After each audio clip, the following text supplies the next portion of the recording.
Thanksgiving, my dad had, every time I rode in the car with my dad, he had the Christmas music playing on the radio. Yeah. Like, he still cannot believe that there are people who do that. I love your family is obsessed with Christmas. Just him. Okay, just him. Well, there you go. Yeah. I was like, do you seriously just listen to this all the time? And he's like, yeah. Psycho behavior. Yeah, people do that. Part of me thinks he's putting on an act for me. You think so? It's very disturbing. Julian's being gang stalked by his dad. Julian's dad is the fifth wise man. Yeah. Does he still light the town Christmas tree? He does. That's if that guy is amazing. wise, then I must be freaking Albert Einstein. Yeah, I found out from my mom, who does not like my dad. I should preface this. So Okay.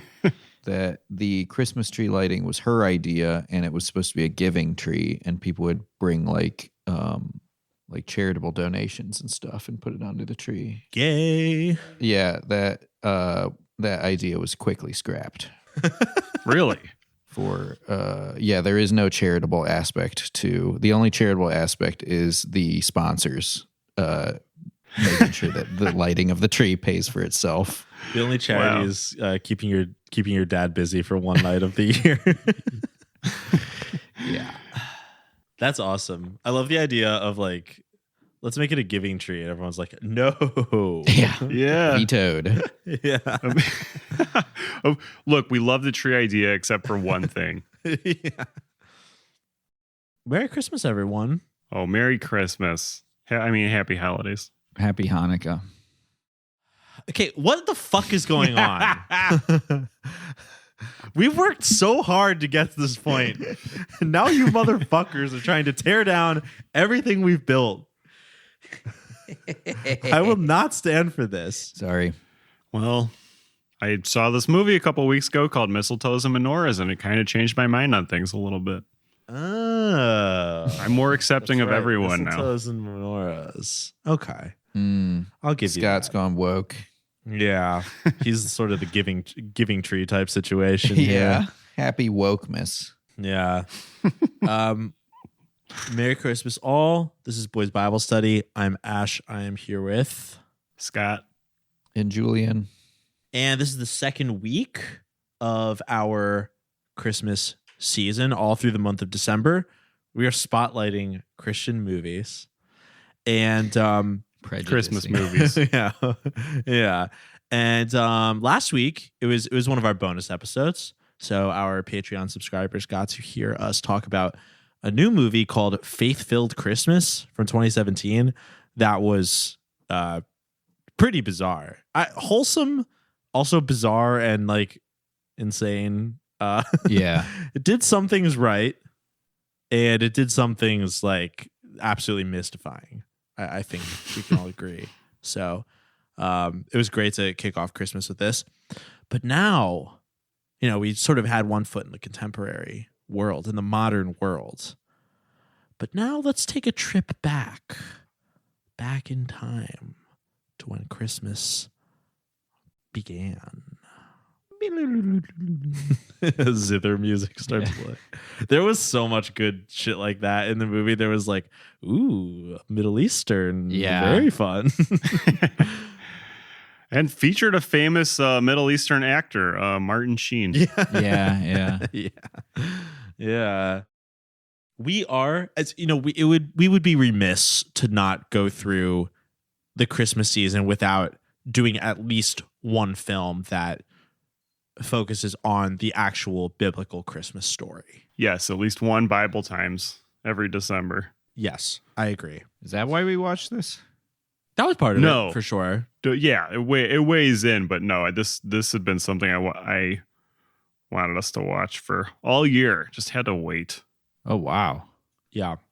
Hold on, we have to pause for a second.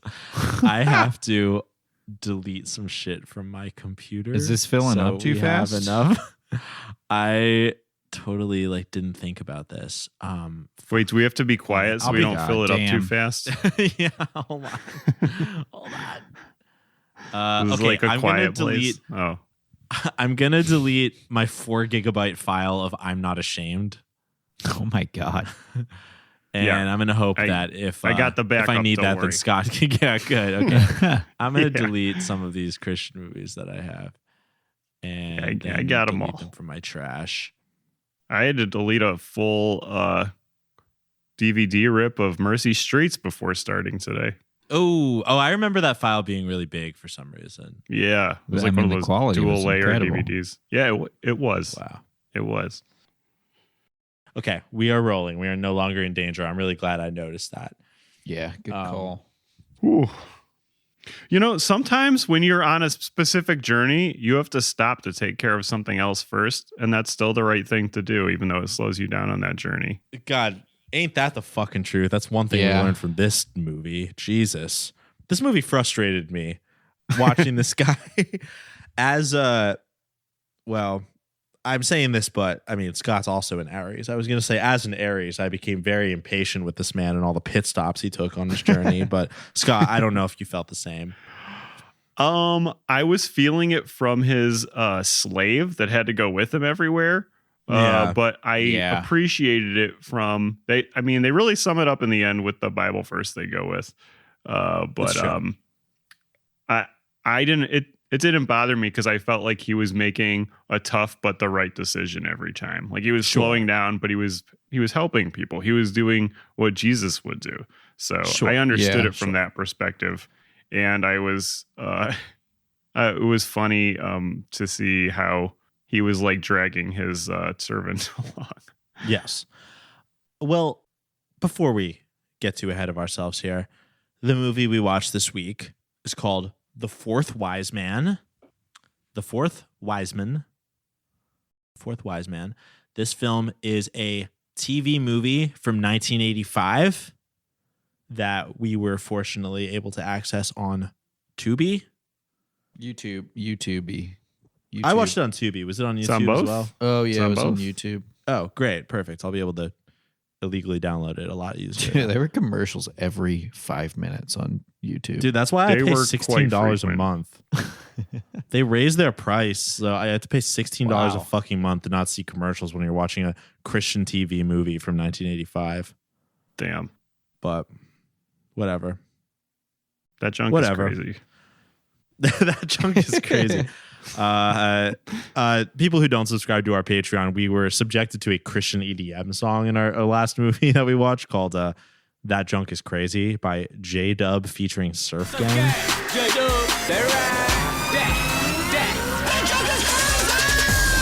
And unfortunately, similar to the lyric, we live in extreme days. We're living in extreme days.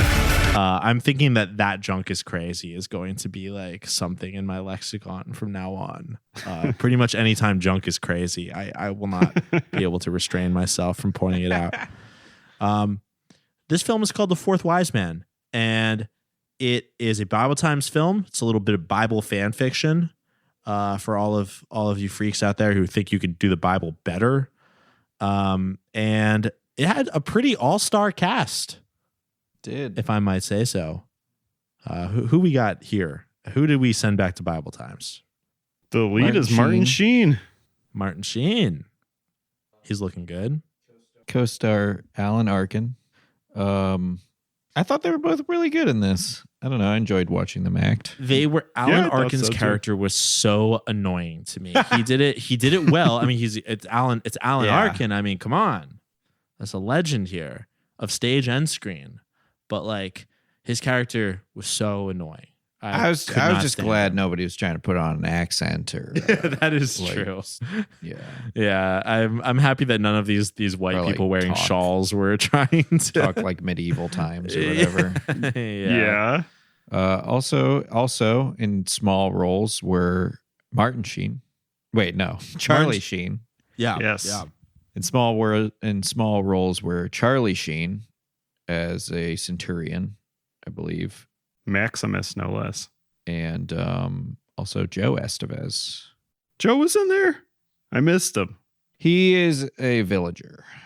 Yeah, it's funny. I saw him in the cast list. I was keeping an eye out for him in the Yeah, story, and I didn't see him for some I just reason. gotta trust the got to trust the IMDb on this one. I actually cannot confirm if he is in the movie. Also, family ties here. Alan Arkin's son Adam played Joseph.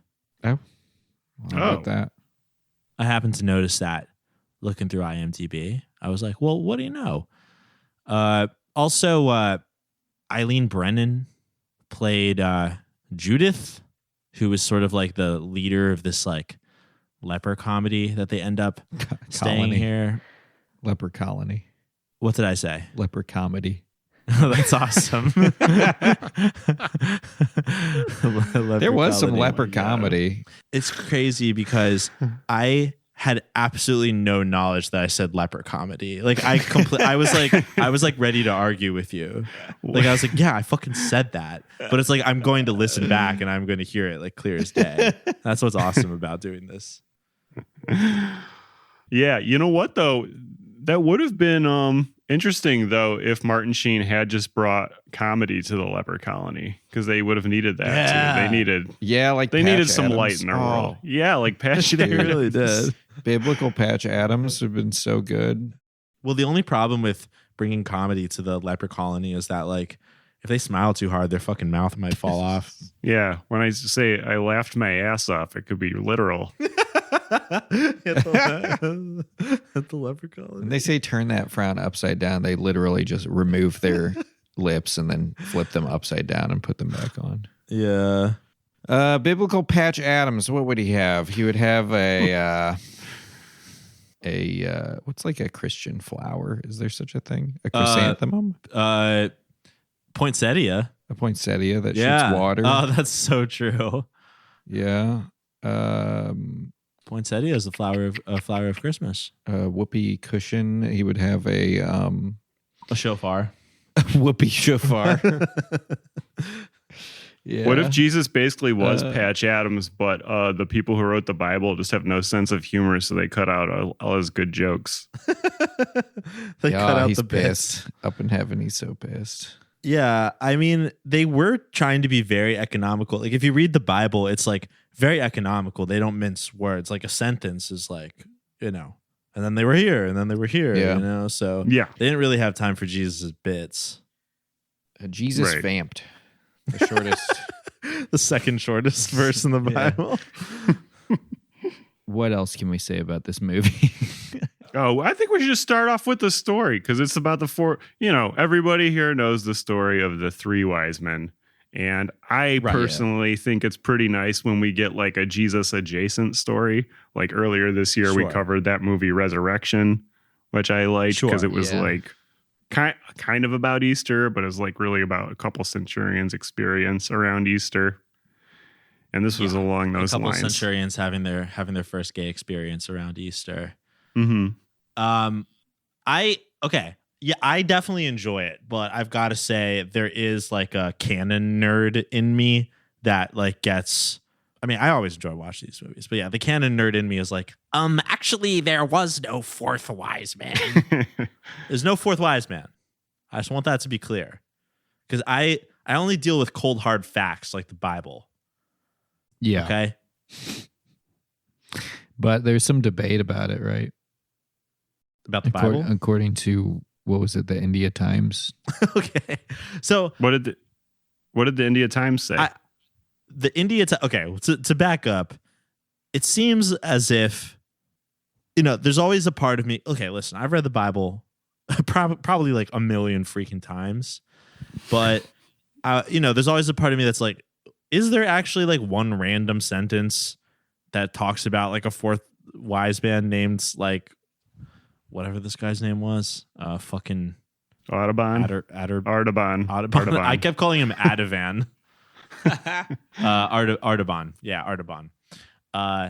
Is there some random sentence in like the book of Ephesians that's like, and by the way, there was a Magi called Artaban, and like no one talks about that. There's not. But there was a book written in 1895 by Henry Van Dyke. Yeah. Which I don't believe is an authentic biblical source. personally. According to the author, Henry Van Dyke, Yeah. this is from the Wikipedia, he says, I do not know where this little story came from, out of the air, perhaps. One thing is certain, it is not written in any other book, nor is it to be found among the ancient lore of the East. There you go. But he continues, Oh. and yet I have never felt as if it were my own. It was a gift, and it seemed to me as if I knew the giver. So, who's to say? Yeah. Really. Just because the author said that, he completely made it up. It sounds equally legit to the Book of Mormon to me. No offense to anyone. Sure. Yeah. Sure. Yeah, it's pretty obvious it's fake considering the character does everything exactly how Jesus taught. Yeah, totally. And then, every other person is like, you got to go see Jesus. What are you doing hanging out here? And he also is like Christian Forrest Gump. Yes. He ends up in every always one step behind Jesus in the most consequential moments of Jesus' life. Yeah. Which is really stupid and unnecessary. And also we have to watch secondhand the Jesus origin story. Yeah. Which is fucking everybody knows. That's the most popular story ever. Right. It's like when they remake Spider-Man and they have to explain how he became Spider-Man for the fucking 50th time. And it's right. We all know what happens. But you don't usually hear it from a random person's perspective. There's no Spider-Man movie where Spider-Man just exists with some in some person's world who just lives alone in New York City or whatever. But lives his life. Spider-Man's New York the based, right? Of Spider-Man. Yeah, I think so, right? Yeah, he moved to LA to pitch a television show at one point, but he's New York based primarily. Yeah, he wasn't getting around as fast in LA though. Not enough. That's for sure. It's too much sprawl. Yeah. Well, yeah, you're right. Where's the story of Spider-Man from the perspective of I was the nurse who let him get bit by a radioactive spider when he was a baby, or whatever. I literally don't know. In the manger. The manger. Yeah, he got bit by a radioactive Magi, and that's how he became the Son of Man. That's right. That's canon. I read it in a book that was written in 1895. Yeah. So, The Fourth Wise Man, is this film officially based on the book? Yes, I think it was. Yeah, because in the book, the wise man has the name that I'm already looking up again. Artaban. Yeah. Also, it says in the opening credits based on the book by Henry Van Dyke. Interesting. That's a big giveaway. That is a big tell. Yeah. Wait, what did India News say though? Oh, it was just retelling what the book was. It was could there have been a fourth wise man? Yeah. And I clicked on it and I was like, okay, Times of India, give me the scoop. And it was well, there was a book that some lesbian wrote in 1895. Well, The Fourth Wise Man is a fun bit of Bible fan fiction about another Magi, a plucky young Magi who, the Magi, I've actually never really considered until this movie what really the Magi were. Yeah. The movie posits that they were people who essentially looked for prophecies. They were sort of esotericists of their time, which sounded right to me. So I didn't really research it any further. But Martin Sheen plays a plucky young Magi, and he's the one who interprets the prophecy. He knows that Jesus is going to be born under this giant star that he starts to see in the sky. Mm-hmm. So he's got the scoop early on before any of the three regular wise men did, I suppose. Could be. That is not entirely clear, but definitely clear that he discovered it on his own. Yes. And he starts selling all his things. He does. He's a rich young guy, I suppose. He talks about how he used to have a family and a fortune, but he liquidates it all to buy precious gifts, which are a ruby and a pearl and a piece of a sapphire or something like that 3 precious stones, small precious stones. He's completely liquidated all his fortune in exchange for these things. And he pitches to the other Magi like, we got to go do this. We got to see Jesus right now. Well, he doesn't know his name, but we got to see the King of the Jews right now. He's going to be in Jerusalem. And the other wise men, the other Magi, I suppose, they don't fully believe him. It says in the movie that like one of the Magi's like, that you could be right, or you could find purpose in your life, or you could find only emptiness and more darkness. But he ends up telling his son, you need to follow your star and be true to yourself, which I wrote -liberalism. And he does. That's what he does. Yes, he does. He is true to himself. He's very confident in his his discovery of the prophecy. And he sets out, but not without some help. His father assigns him a slave named Orontes, played by none other than Alan Arkin, legend of stage and screen. Yeah. And Ever seen Little Miss Sunshine, people? He was in that. Right. Yeah. He won the Oscar for that. Did he? yeah. Yes, he did. He won the Best Supporting Actor Oscar, even though he's not in the movie for very long. I remember some statistic where it's like, maybe not the least, but like some of the least amount of screen time in a film to have won the Best Supporting Actor Oscar. Oh, wow. Whoa. That's how supportive he Good was. for him. He really was. He held that thing together. You know where he He's a was even good more guy. supportive, though? Yeah. In the Fourth Wiseman's Journey. He really This was. is, Endless Slave. So his dad sends him out with him and is like, okay, I'll go on his little trip, and then you just make sure he gets back here. And then I'll free you. That's the deal. That's his reward. He gets freed. Little did he know the trip would be forever. Yeah. The trip would literally be until Artaban dies. Like, sorry to spoil, but yeah, this trip will be the rest of your life. Afterwards, you'll be free. Yeah, I've got to say, Orontes, he's there to support. He does as he's told, but this man is whining and complaining every fucking step of the way. Yeah.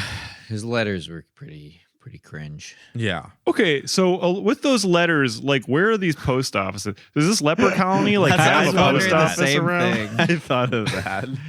I was wondering the same thing when it showed the guy reading the letters. Like, how the fuck did they get those? How do long you is tell? this Do you take? fucking put him in a camel's mouth and be like, yeah, go like west for 500 miles? Yeah. Like what? Messenger Campbell. Like, yeah. How are they getting them there? I feel at some point I figured he was maybe just like writing a diary, basically. Yeah. Yeah. They were definitely supposed to be letters that were being sent home to Yes. Artaban's father, but yeah, remains to be seen how they got there. But they were all like, today we walk through sand. I hate sand. Today we talk to some lepers. I hate lepers. He's a real crank about it. He's a bit Yeah. of a crank. Enjoy the journey. Enjoy the journey. Like, life is what you make of it. Like, if you're going to be a slave, you might as well be the best slave possible, right? Remember, like, it was like halfway through when he says to Martin Sheen, you can beat me, you can burn my hair off as long as I don't have to touch them, about the lepers. Yeah. It was pretty cool. I forgot about the burn my hair off part. Orontes does put up a fight at some point when Artaban falls in with some lepers. Yeah, that's where he draws the line. Leper comedy night. Then he doesn't want to touch them. And, leprosy was it was contagious. People knew that, even at a time when I'm sure, germ theory wasn't a thing. Yeah. They still, it was understood that lepers were contagious, and I'm assuming there was no cure. So lepers were unfortunately, ostracized, which is something anyone, who's been to church a couple times hears story of Jesus, healing lepers, fraternizing with lepers, and that was obviously a very controversial thing to do at the time because they were unclean, and you could catch leprosy yourself if you went too near them. So, it's a sad life, but you sort of understand why that would have happened. But Martin Sheen brought a CBD cream or whatever, so he was able to help them. So Martin Sheen as Artaban, he's set out into the world, and again, he's wholly in pursuit of the King of the Jews, who we obviously know is Jesus, but he doesn't yet. And it's pretty funny because the man is always one step behind. Yeah. And this is even before he gets to the leper colony. But they say timing is everything. And this MF didn't get it right one time. He is always a step behind. Wasn't there a point where he said, "Oh, let's just spend one day here. It's not going to make us any." One more day isn't going to make any difference in finding the Messiah. These people obviously need help. I have to say something right now. I'm not going to touch them. You can beat me. You can burn my hair off, anything you want. I won't touch them. As you wish. I'm not going to As you help. wish. Then kindly find the horses, have all my medical supplies sent up here, and come back for me tomorrow.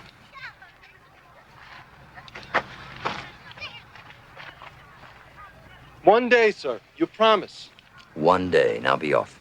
Yes. Yep. That was with the leper difference. colony. Oh, that was with the leper colony. Yeah. But even so, I mean, he'll arrive at the place, like he arrives at the place where Mary and Joseph are fleeing from because Herod has just started killing all the babies. Yeah. And so we, the audience, can see Mary and Joseph leave town with the baby, whereas Artaban and Orontes are there presently. They do not meet Mary and Joseph. They do not realize, although I think at that point in the story, Mary and Joseph don't even know what's exactly going to happen to them.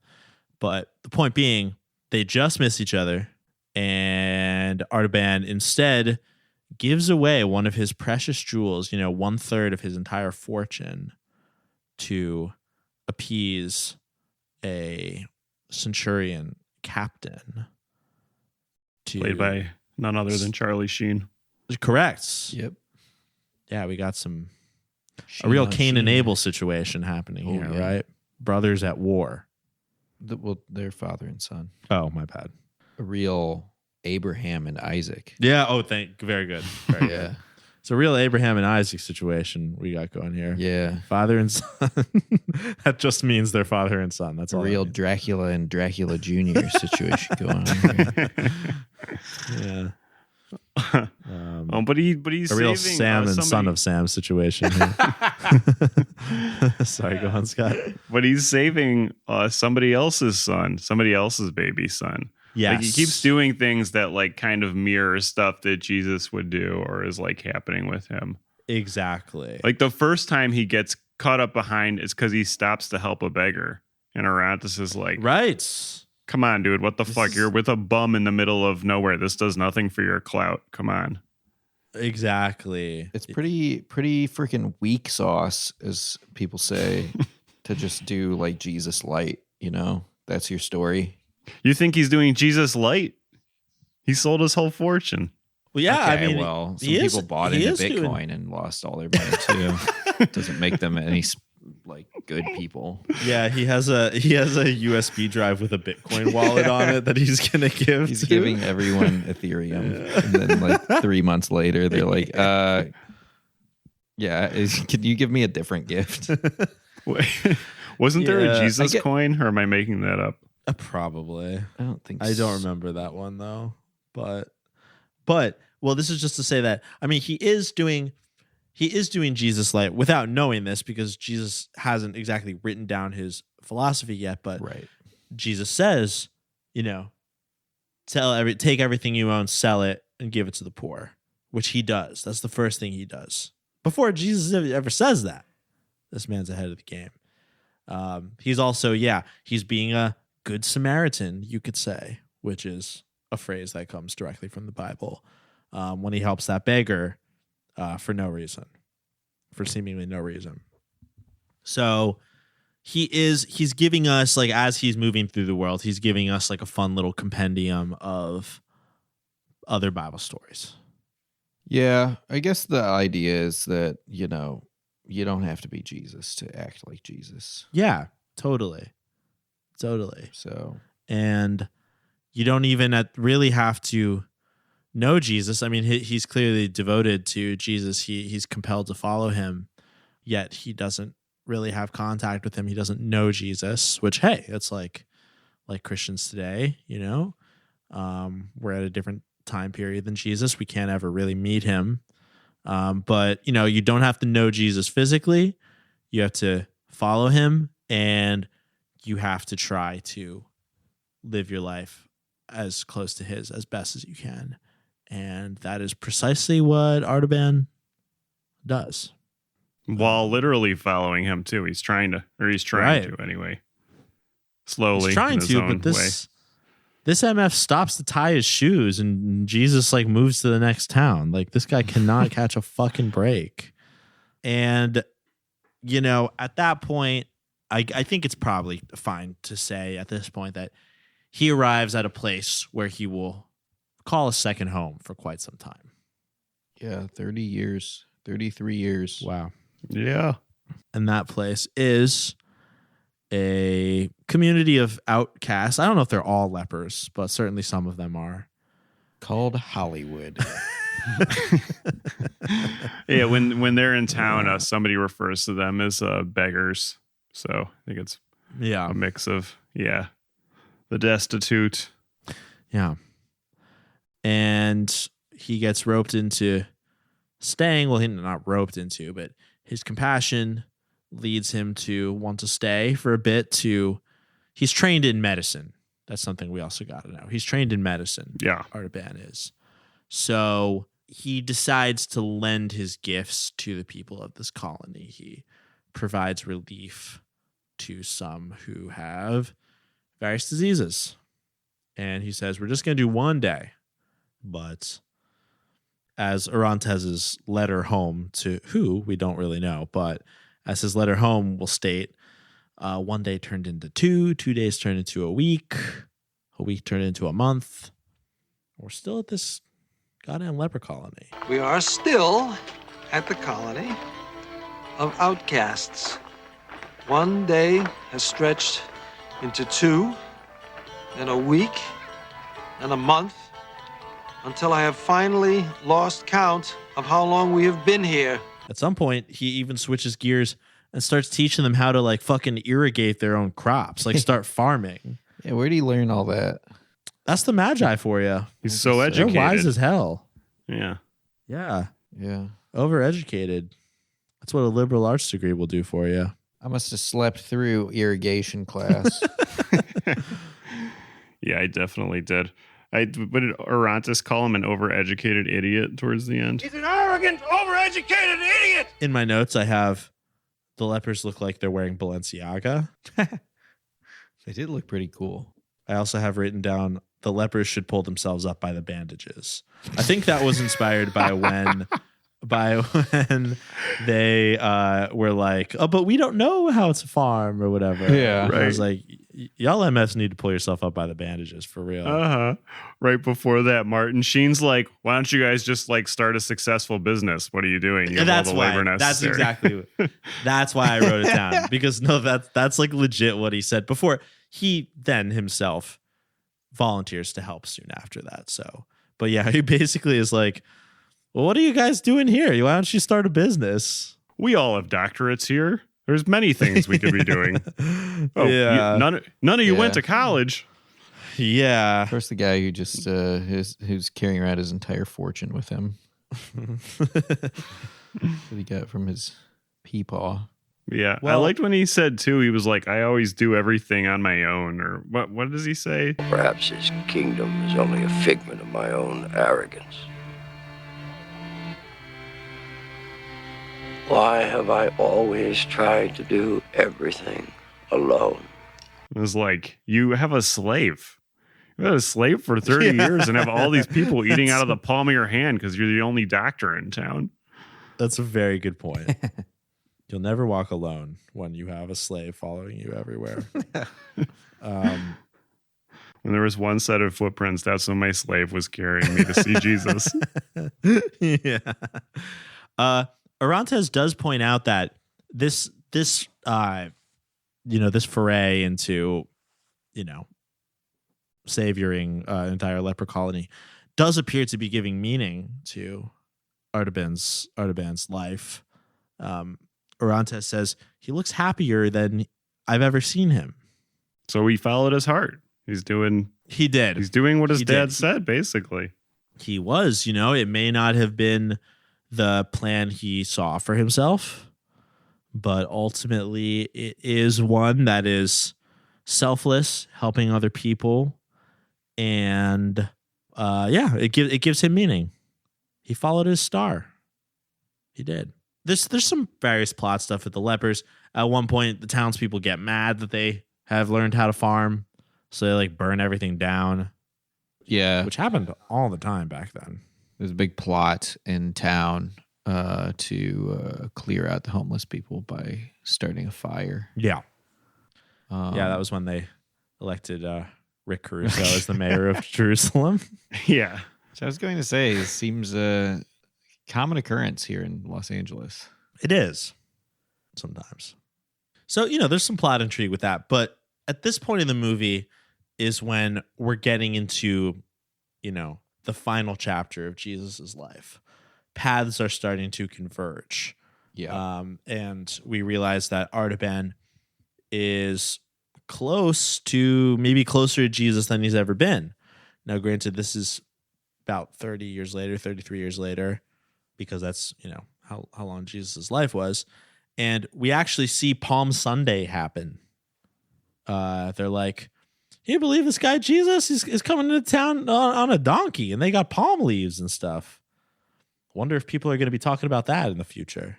Yeah, so we start to see some of this classic. This is where the Bible fan fiction really ramps up. This is where it's like, isn't it crazy? They're waving palms. An important part of this happening too is after the whole life of Jesus, almost, Martin Sheen finally releases his slave because he ends up finding out that his dad died. And he was like, oh, well, I guess technically my dad ordered you to do that, so you can be free. And 30 years later, Orontes is like, oh yeah, 30 years too late, thanks. You've never been happy here.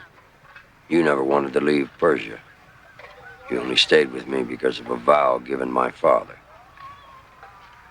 My father's dead now. I release you from your vow, and I grant you your freedom. My freedom. With my blessing. Leave it to you to give me my freedom 30 years too late. In the most godforsaken place on the face of the earth. It's no concern of mine. That's when Martin Sheen says, I've grown weary of your constant whining. Why are you doing this? Because I've grown weary of your constant whining. Which is so funny. So mean. And then Orontes. Yeah, everywhere he goes. That's when he calls him an overeducated idiot. Everywhere Artaban goes, he's so selfless. He's so whatever. And then he's just dragging this one fucking guy along who has to put up with all his shit. And is literally just indebted to just cater to his every whim. Yeah. And then he reveals that he really only let him go because he's going to die soon. Right. And he didn't want him to see it. Yeah, he's like, oh, I didn't want to bother him with that. Yeah. It was, so just another selfish reason. Yes, it really was. That was so funny. That was really Artaban's major flaw of the whole piece.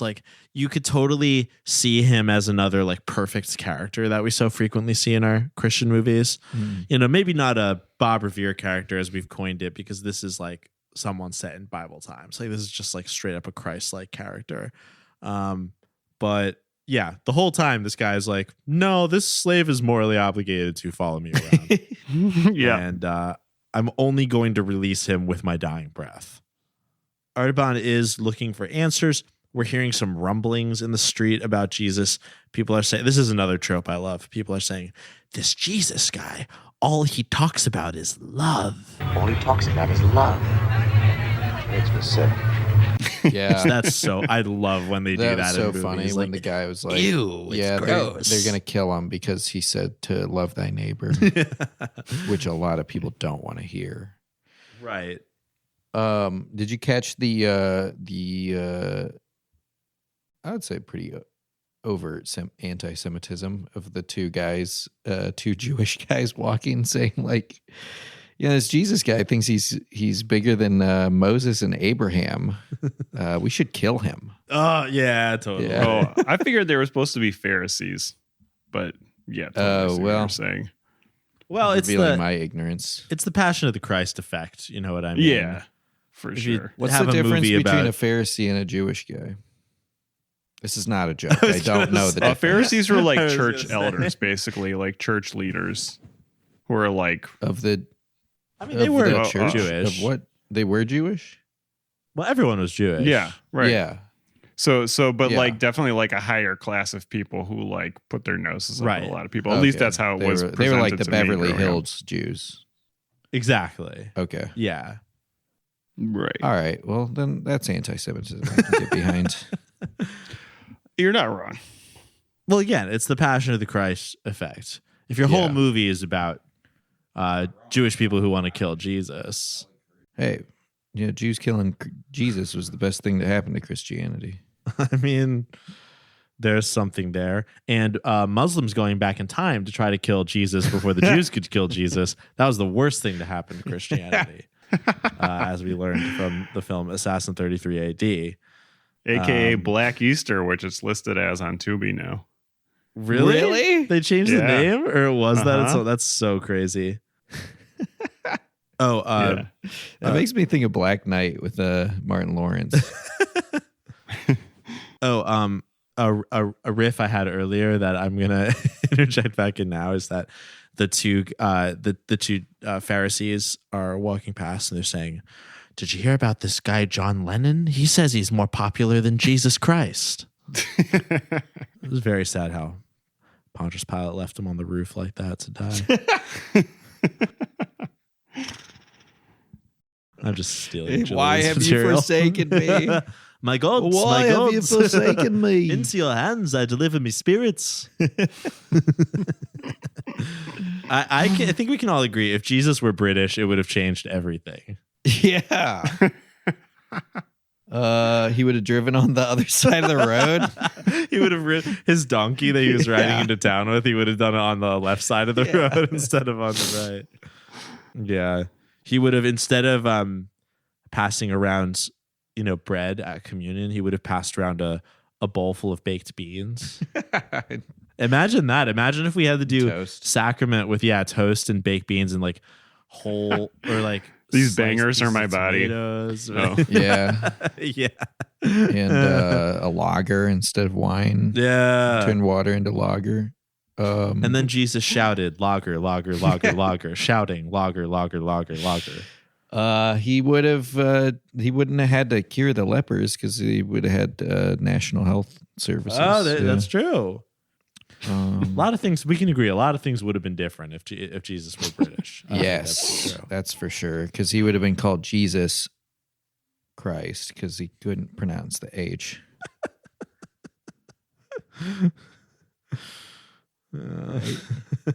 Hello? He would have had pound notes instead of rubies and pearls. Oh, true. Right. He would have been the queen of the Jews. Yeah. And they would have given him 2 corgis. The wise men would have given him 2 corgis. This season on The Crown, you will never believe who is playing Jesus. Wait, what actually happens in The Crown? It keeps coming into my periphery, but I don't even know what it's about. know. What could possibly happen in that show that is interesting in the slightest? What happens to the king and queen of England? Is that what it's about? knows. Yeah, it's about the royal family. Ugh. Oh, Who yeah. cares? They invade the Falkland Islands. Riveting Just television. treat people talk about what a great job they're doing while their slaves do everything for them. It'll be like Yeah. this. Reminds me. I was gonna say, it reminds me of a movie that we watched this week. It'd be awesome if the queen got run over by a car instead of dying of natural causes. That'd be so cool. Yeah. Just like falling in the shower or something. I guess a member of the royal family did kind of get run over by a car, and it was the only one everybody liked. Yeah. True. We're never getting our BBC interview now, boys.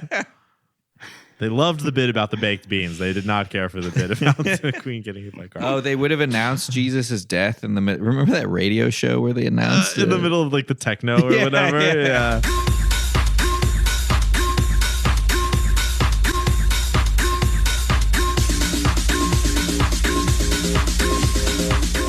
Buckingham Palace has announced the death of His Royal Highness the Duke of Edinburgh.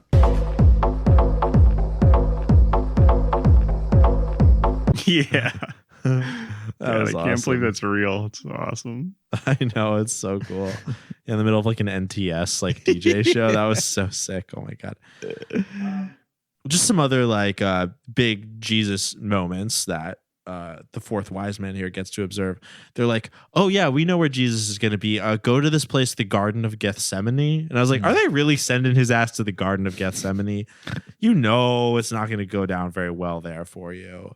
He shows up there. He's like, but where's Jesus? And we get to hear Peter denying Christ to him, which is very fun. It's like, you know, Christians like me soy facing and pointing at the TV when like somebody denies Christ, because it's like, oh, I know this part. I know this is the part. And finally, of course, we do see Artaban finally. He doesn't even get to go all the way to the cross, but he does, from a distance, observe Jesus in his final hour. I thought this scene was pretty cool. It was. Yeah. They made Jesus kind of sound like a pussy, though. Not gonna lie. In what way? When he was like yelling, "Why have you forsaken me?" You think that was a pussy ass behavior? He didn't sound very inspiring up there. It sounded like he was really scared, which I don't think you're supposed to make Jesus sound scared. You wanted him to yell like, "I regret nothing.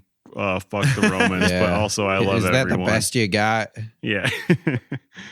You know, the actor we could blame for this is James Ferrantino. Yeah, total loser energy up there in Jesus' final moments. This actor, James Ferrantino, he is apparently known for being in Bible Times things.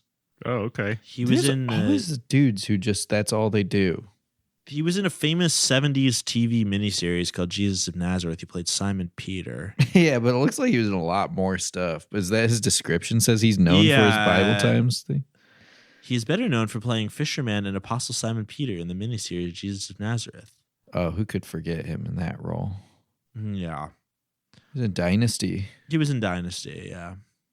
Well, anyway, he was just the voice of Jesus in this. Yeah. We don't really see him up close. But very climactically, soon after Jesus dies, Artaban himself dies, and he has sort of a conversation with God in his final moments. He says, like, you know, oh Jesus, I never got to meet you. And he was like, Jesus was like, but you know, you fed me when I was hungry, you clothed me when I was naked, like blah blah blah. And he's like, but I never met you, Lord. And Jesus is like, but you did that for other people, and that's all I wanted. That's all I wanted, mate. Yes. That's all I was asking. Imagine a panel show with Jesus on it. Oh, man. He would clean up. He would. Jesus and Noel Fielding paired on, you know, that countdown show that I'm blanking on the title of. That would be a fun team. Never mind the bollock. Was it Never Mind the Buzzcocks? That's the one that's about rock music. Oh, yeah. But there's like a one that...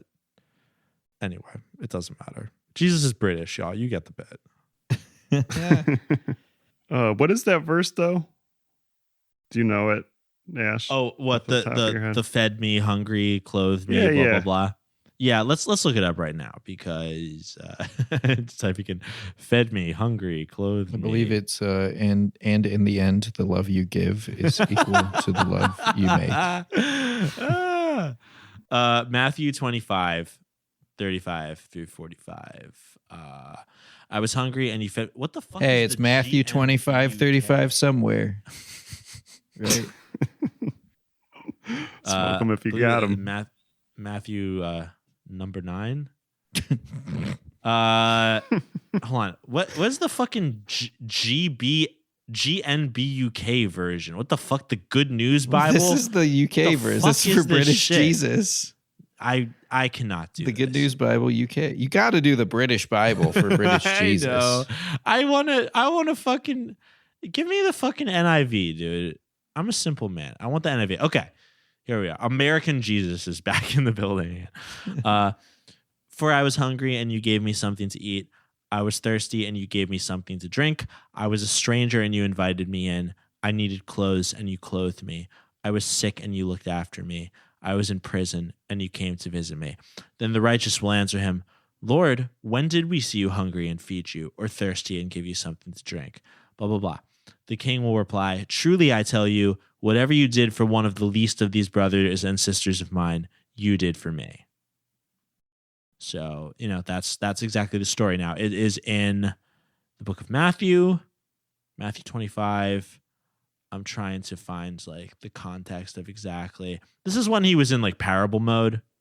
Mm. This is that Yeah. big chunk in like the middle of his life when he was saying He's mad really into parables. parables. Yeah. He got briefly into parables for a little bit after he saw one on Criterion Channel that he liked. And, He saw the movie Parable and got really into them. Yeah, and he was like, "Yeah, I should tell a few of those." Now, Jesus, remember when you were into woodworking and everything was about woodworking? Yeah. What else plot wise? Anything from the fourth wise man that is important that we get in there? I thought it was cool when Orontes wrote in one of his many letters, still, I refuse to help these disease-ridden half-lives. Still, I refuse to help these disease-ridden half-lives. Oh the yeah, that was lepers. crazy. Orontes, you're Yeah. one crazy MF. Kind of an asshole, but I can get it. I get it. He was not having a good time. And he was also a slave. Put a damper on everything. Right. I thought it was funny when they were talking to when they heard Jesus getting whipped and they asked the guard what was going on, and he was like, a coronation ceremony. What's all of that noise? It's his coronation ceremony. Oh, that's a Oh, little, yeah. quite a little fast talking little Yeah. little snark in the Bible times. Yeah. That was pretty funny. Yeah. I liked a part that I forgot about was earlier in the movie when Orontes is trying to convince him to turn back. He literally finds random people and coaches them to say that their names are Joseph and Mary. He's like, "Oh yeah, it's Joseph and Mary right here. Look at this." It's like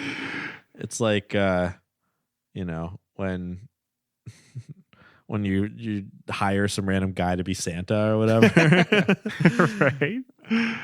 Yeah, there was that one in particular who was like the stoner hippie guy. So that's how he was In the coming movie? across anyway. Yeah, who he like is getting to be Joseph. Oh yeah, totally. And then it's funny when he was quizzing him about like, well, if you really are Joseph, then what gifts did you receive? And he was like frankincense and Orontes is like, "Meh." That was pretty funny. He says honey at first. He's like, Jesus really Yeah. liked that one. Yeah. Yeah, they stopped at Trader Joe's on the way and they got him some organic honey. Trader Jesus's. Trader Jesus. Trader Joseph's. Hey, Trader Jesus, that was what's his name? Who was the guy? Trader Judas. Jesus. Oh yeah, Judas, yeah. That was Judas. What else do I have in my notes? It's cool to assign a gay guy to follow your son around. That's the age-old question: gay son or thought daughter? It's as old as Gay the slave or Bible. thought son. Yeah, that's a parable. Now that's a Parable of yeah. the gay son and the thought daughter. Once there was a man who had a gay son and a thought daughter. And then the next verse, because the whole Bible structure I like this, he tells that story, and then the next verse will be like, but the Pharisees did not understand the parable of the gay son and the thought daughter. Tell us, Master, what does this mean about the gay son and the thought daughter? And Jesus is like, well, the gay son represents the 12 priests of, Philadelphia. Blah, blah, blah. You get it. Philadelphia is a real city in the Bible, by the way. I didn't just pull that out of nowhere. I had no idea. Yep. They mentioned Philadelphia in the Bible. He says, you don't know what, you might not understand what I'm saying, but your kids are going to love it. And then he plays the first rock and roll song they've ever heard on the first guitar because he built it out of wood. Yep. And then someone makes a recording of it and plays it, in a different town. And it's the guy from Sun Records. And they're like, oh, wow, is that a black guy singing? And they're like, no, it's Jesus. He's white. And then the guy goes, he's white? Oh my God. That's an Elvis reference. You saw that, Scott, did you? No, I did not see Elvis. Okay. I do not. People will understand. People will understand. That was a a big meme. That was a big meme for a while. People were going, he's white? Anything else from the... It's also funny because Jesus is white. It's People not like white. to think Jesus is white. Right. Anyway. Right. No, it is not white. What? It's not white. Excuse me, what? You do a Christian Excuse film me, podcast. I mean, if it's anything from the films we watch, we'd have every reason to believe. Why has he been white in every movie we've watched? That's a really good point. That's a good question, Julian. We don't have time to answer it. Unfortunately, we don't have time to answer it because we're about done with this episode for today, boys. Yeah. How did we feel about the movie The Fourth Wise Man? It's pretty boring. Okay. But yeah, I'm all out of things to say about this. I'm going to give it 12 out of 12 days of Christmas. Ooh. Perfect score. Okay. I loved the old person makeup in this movie. I liked the job they did to Artaban, played by Martin Sheen, because it was in a really it looked like it was for the stage, the way they did his makeup. Yeah. But even more so, one of the small side plots is that when he first gets to the leper colony, he's trying to cure a boy of blindness. And the person playing the boy looks like a boy. Then 30 years later, Jesus cures his blindness, and that's one of the signs that he knows Jesus is there for real. Right. And the makeup job they put on this, they don't get another actor to play the boy. It is it is a teenager with a beard and old person makeup on. That's so that was awesome. really funny. I didn't. My mind totally just accepted that, and it's so ridiculous. Yeah, That's amazing. One of many little parts in this movie that delighted me. I'm gonna have to give this 4 out of 4 wise men because that's the number of Magi that I now choose to believe existed. Wow. We got to find a movie that's all children in old person makeup. Oh my God, that's such a good idea. And if it's Christian, that would be even better. If I anybody do knows of this movie. I have an all children Christian movie for us to watch that's been on the back burner for a while. I do not know how much old person makeup is in it or not, though. I think I know So the one you're talking about. There's a good chance there's going to be like one, right?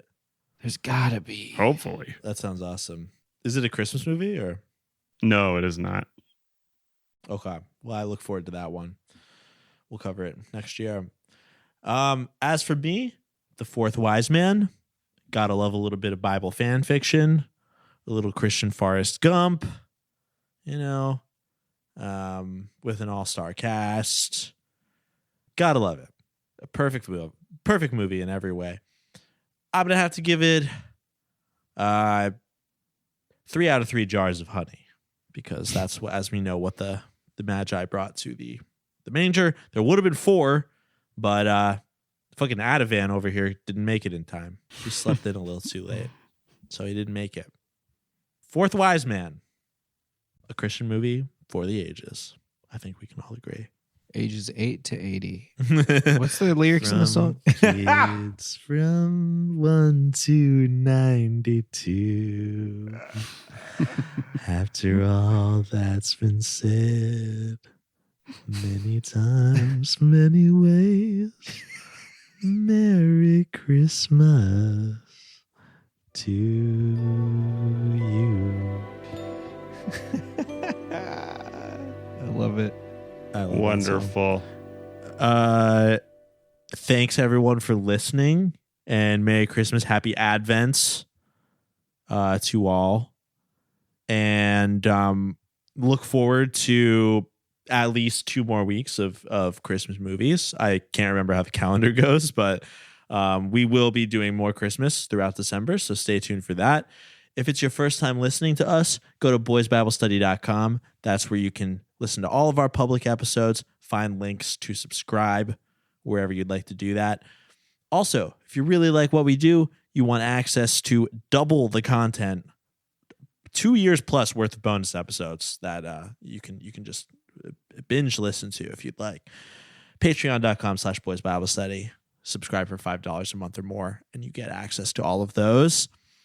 Also, shout outs to our patron saints at the $20 tier. Thank you so much for your generous support. Nicole, Marissa, Jeff, Jane, Kara, and Rhett. We thank you kindly. Also, our outro music is Oh My God by Mary. From all of us here at Boys Bible Study, myself, Ash, my co-hosts, Scott and Julian, our 4th co-host, Artaban, we would like to say, peace be with you. And also with you, Governor. This is British Jesus. This is British speaking. Jesus here. Live on the John Peel Show. Forgive me, Father, for I have sinned. I feel your love in me, it's coming from within. Oh my God, my devotion is so unwavering. Divine emotions when you enter me. Every day you take me